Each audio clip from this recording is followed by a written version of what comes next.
పెద్దదోర్నాలలో chain snatching కలకలం. గృహిణి మెడలోంచి బంగారు గొలుసు అపహరణ. ప్రకాశం జిల్లా పెద్దదోర్నాల వెచ్చ వెంకట సుబ్బయ్య నగర్ 2వ లైన్లో దొంగతన సంఘటన కలకలం రేపింది. ఓ అపరిచిత వ్యక్తి ఇంటి ముందు ఉన్న గృహిణి మెడలోని బంగారు గొలుసును లాక్కుని పరారయ్యాడు. ఈ ఘటన సీసీ కెమెరాల్లో నమోదైంది. పెద్దదోర్నాల ఎస్ఐ వి మహేష్ ప్రజలను అప్రమత్తంగా ఉండాలని సూచించారు. పోలీసులు దర్యాప్తు ముమ్మరం చేసి నిందితుడిని పట్టుకునే చర్యలు చేపడుతున్నారు. స్థానిక ప్రజలు భద్రతా చర్యలను కట్టుదిట్టం చేయాలని పోలీసులను కోరుతున్నారు. తోపేవాడు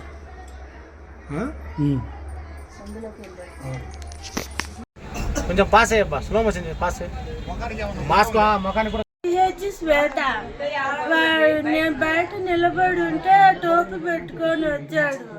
టోపీ పెట్టుకొని వస్తుంటే లాక్కొని అమ్మట పరిగెత్తుకుంటూ వెళ్ళిపోయేసరికి ఇంకా నేను గట్టిగా ఏడ్చా. ఇంకా 2 తాళిబొట్లు అయితే ఉన్నాయి. సరే.